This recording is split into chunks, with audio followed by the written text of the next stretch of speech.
El trastorno del espectro autista, TEA, es bastante común. La Organización Mundial de la Salud estima que al menos 1 de cada 100 personas tiene ese diagnóstico hoy en día, y algunos dicen que podría ser el doble. Pero, aunque todas las personas autistas están bajo la misma etiqueta, es un grupo muy diverso. Podría ser una mujer de mediana edad que se comunica a través de un iPad y que necesita atención las 24 horas. Podría ser un hombre mayor, casado, que trabaja en un museo donde impresiona a la gente con su conocimiento. O podría ser una niña que camina de puntillas y juega sola todos los días durante el recreo. Si no eres autista, aún podrías verte reflejado en algunas de esas descripciones. Y si lo eres, puede que no te identifiques con ninguna de ellas. Eso se debe a que el autismo no es una sola cosa. Es un espectro. Afecta a una variedad de personas de diversas maneras. Pero no siempre lo hemos entendido así. A lo largo de los años, los investigadores y el Manual Diagnóstico y Estadístico de los Trastornos Mentales, o DSM, han actualizado quiénes caen bajo ese paraguas y qué tipos de diagnósticos y terapias pueden acompañarlo. Esto es lo que sabemos hoy sobre el espectro del autismo. ¿De dónde viene? ¿Cómo reconocerlo? ¿Y qué sucede después del diagnóstico? Primero que nada, el autismo no siempre se ha considerado un espectro. En los años 40 lo describieron como un trastorno raro. Era un diagnóstico dado a personas especialmente sensibles a ciertos estímulos que evitaban el contacto social y repetían palabras y movimientos. Muchas personas autistas hoy en día pueden relacionarse con al menos algunas de estas características. En 1994, la 4ª edición del DSM introdujo el diagnóstico de Asperger para personas sin discapacidad intelectual y con menos criterios de comunicación. Sin embargo, en 2013, todos estos diagnósticos se unificaron en el trastorno del espectro autista, y seguimos llamándolo así hoy en día. Cada uno tiene su propia definición de lo que significa espectro. Algunos lo ven como una escala de funcionalidad, mientras que otros prefieren verlo como un espectro de colores, donde diferentes personas tienen diferentes cualidades, sin que una sea mejor que otra. El diagnóstico actualmente aceptado es el trastorno del espectro autista, y hay razones biológicas para pensar en ello de esa manera. Una publicación de 2019 examinó los genes de más de 1000 personas autistas y sus familiares. Encontraron bases genéticas raras para el autismo que también se han relacionado con condiciones como la esquizofrenia y el TDAH. A menudo, esto se debe a eliminaciones y duplicaciones en partes de tu código genético. Ese tipo de cosas pueden heredarse o no. En el estudio de 2019, la mayoría de los participantes no tenían cambios genéticos clínicamente relevantes, pero alrededor del 10% de ellos tenía al menos uno, y no todos eran el mismo. En total, este estudio encontró 209 cambios genéticos que probablemente están involucrados en la creación de la experiencia autista, pero solo para ese 10% de personas autistas. Si eres parte de ese 10%, podrías querer saber qué causa que tus genes cambien de esa manera. No son las vacunas. Muchos estudios revisados por pares han concluido firmemente que no hay vínculo entre las vacunas y el autismo. Pero hay algunos cambios epigenéticos que los investigadores han relacionado con la condición. Un entorno o experiencia particular puede alterar tu ADN a través de un proceso llamado metilación. Un átomo de carbono y 3 de hidrógeno, que los químicos llaman un grupo metilo, se añade a parte de tu código genético existente. Este cambio puede impedir que ciertos genes sean leídos. Otro estudio de 2019 encontró ADN con diferentes niveles de metilación en los cerebros de personas autistas que donaron sus cuerpos a la ciencia tras su muerte. Los investigadores compararon el tejido cerebral de personas diagnosticadas con trastorno del espectro autista con el de personas que no lo habían sido. Encontraron 111 sitios genéticos con niveles de metilación diferentes entre los dos grupos. De ellos, alrededor del 18% parecen realmente importantes. Es como poner una señal de alto en medio de un campo. No cambiará el patrón de tráfico, pero si pones esa señal en una calle concurrida, tendrá más efecto. Así que el 18% de estas señales de alto de metilación estaban en lugares donde, metafóricamente, detenían el tráfico para esos genes. Uno de esos lugares se piensa que es una especie de avenida del autismo, donde se encontraron muchos grupos metilo deteniendo el tráfico en un gen que ya se había asociado con el espectro autista.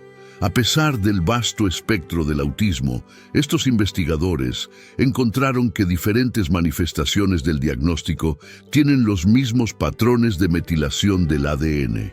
Así que, a lo largo del espectro, ciertos genes asociados con el autismo pueden estar alterados y contribuir a la experiencia. Estos genes regulan funciones importantes como la inmunidad, la transmisión de información entre diferentes partes del cerebro y la formación de nuevas conexiones neuronales. Algunos investigadores han propuesto que la edad del padre al momento del nacimiento del hijo importa. Es más probable que seas autista si tu padre era mayor, porque los espermatozoides mutan más con la edad. También se ha sugerido que las personas desarrolladas en el útero de alguien con una enfermedad autoinmune tienen más probabilidades de ser diagnosticadas con autismo. Los científicos piensan que las personas embarazadas con enfermedades autoinmunes producen más anticuerpos que atacan proteínas en el cerebro del bebé, lo que podría inflamarlo y alterar su desarrollo. El punto es, hay muchas posibles historias de origen para el autismo y ninguna de ellas aplica a todas las personas en el espectro.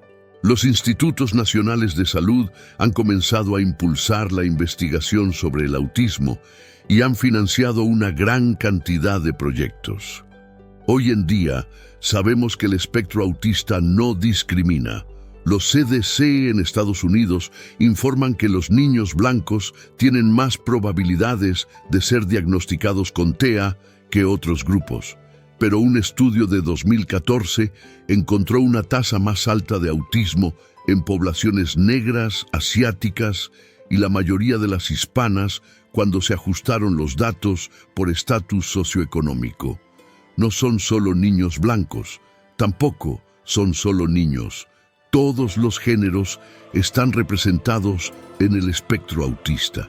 Incluso el propio Asperger tenía pacientes femeninas. Además, también sabemos que el espectro incluye a personas que no hablan y a personas que son increíblemente habladoras. Un diagnóstico de trastorno del espectro autista significa que podrías comunicarte de manera diferente a las personas que no tienen ese diagnóstico. Las personas en todo el espectro abarcan toda la gama de comunicación. Un artículo de investigación de 2020 demostró que un grupo de personas autistas comunica información tan eficazmente como un grupo de personas no autistas, pero la comunicación se descompone antes en los grupos mixtos. Esto contradice la idea de que las personas autistas tienen un déficit de comunicación. Es una diferencia de comunicación. Sin embargo, esa perspectiva representa solo una fracción específica del espectro. Podrías haber conocido a alguien en el espectro que es muy hábil en cálculos o música. Esto es a lo que la gente se refiere cuando habla de superpoderes, pero el término académico es síndrome del sabio. Aproximadamente la mitad de todos los sabios registrados están en el espectro, pero solo una décima parte de las personas diagnosticadas con autismo son sabias. Estar en el espectro no significa inherentemente que seas un sabio, y puedes ser un sabio sin estar en el espectro. Muchos sabios que no están en el espectro aún comparten experiencias con algunas personas que sí lo están, como no hablar cuando eran niños o leer a una edad temprana, lo que se conoce como hiperlexia. Esta superposición puede crear confusión y llevar a diagnósticos incorrectos. Ser autista es algo de toda la vida. No desaparecerá con la edad, pero para algunas personas autistas, ciertos síntomas se vuelven menos pronunciados a medida que envejecen. Un estudio encontró que la mitad de los participantes verbales mostró alguna mejora en los síntomas. Sin embargo, continuaron cumpliendo con los criterios para el diagnóstico y tenían baja reciprocidad social. Un estudio de 2011 encontró que los niños y adolescentes en el espectro no activan mucho una parte de su cerebro llamada giro frontal inferior, donde se encuentran las neuronas espejo. Pero algunos adultos autistas activan más su giro frontal inferior y sus neuronas espejo, hasta el punto en que estadísticamente son iguales a los adultos que no están en el espectro. Esto podría explicar por qué algunas personas autistas mejoran sus habilidades de comunicación con la edad. Si has notado rasgos autistas en ti mismo o en tu hijo, aquí te explicamos cómo confirmarlo. Primero, pasarías por un proceso de evaluación que generalmente ocurre a través de tu médico de atención primaria durante un chequeo regular. Dependiendo de la edad, hay diferentes versiones de la evaluación preliminar. Los tutores de niños pequeños suelen completar la lista de verificación modificada para el autismo en niños pequeños, o MCHAT. Los adolescentes pueden ser evaluados con la escala de calificación del autismo de Gilliam o GARS. Los adultos tienden a comenzar con una autoevaluación como el cociente del espectro autista o AQ. Si eres no verbal, podrías hacer el test universal de inteligencia no verbal. Dependiendo de los resultados, pueden conectarte con recursos como apoyo en el hogar, hogares grupales y capacitación para trabajos. Una vez diagnosticado con TEA, puedes comenzar intervenciones que pueden mejorar tu vida. Si eres no verbal, puedes aprender a usar un teclado, un iPad, gestos o lenguaje de señas para comunicarte. Si tienes baja tonicidad muscular, puedes recibir fisioterapia. Muchas personas en el espectro reciben algún tipo de terapia conductual para reemplazar comportamientos dañinos por otros más seguros. El tratamiento aún enfrenta críticas. Algunos encuentran el análisis conductual aplicado desagradable o sienten que pierden su identidad. Además, es un gran compromiso. El análisis conductual aplicado sugiere 40 horas a la semana, aunque un estudio de 2018 encontró que 10 horas a la semana pueden ser efectivas, especialmente si se comienza temprano. En última instancia, hay una variedad de herramientas para los diversos síntomas del TEA, pero no todas son perfectas. La terapia conductual puede fomentar nuevos mecanismos de afrontamiento, pero no hace que los estímulos desaparezcan. La investigación aún continúa. A pesar de sus defectos, el análisis conductual aplicado se considera la única intervención basada en evidencia efectiva para alguien en el espectro. Sin embargo, ninguna de estas opciones curará el autismo. Este es un tema controvertido, ya que muchas personas han desarrollado una apreciación por la neurodiversidad y piensan en el autismo menos como una enfermedad y más como una diferencia. Hay medicamentos que pueden ayudar a manejar síntomas como problemas para dormir o concentrarse. En última instancia, para muchas personas, el diagnóstico no se trata tanto de encontrar terapias como de proporcionar una explicación para su experiencia del mundo. Al final del día, puede ser una excelente manera de encontrar comunidad. Puede que pasen décadas antes de que entendamos todos los aspectos del espectro autista, Pero si las próximas décadas muestran tanto progreso como las últimas, sabremos mucho más sobre él de lo que sabemos hoy. Gracias por ver hasta el final. Suscríbete a Tecnociencia para más contenido fascinante sobre ciencia y tecnología. Nos vemos en el próximo video.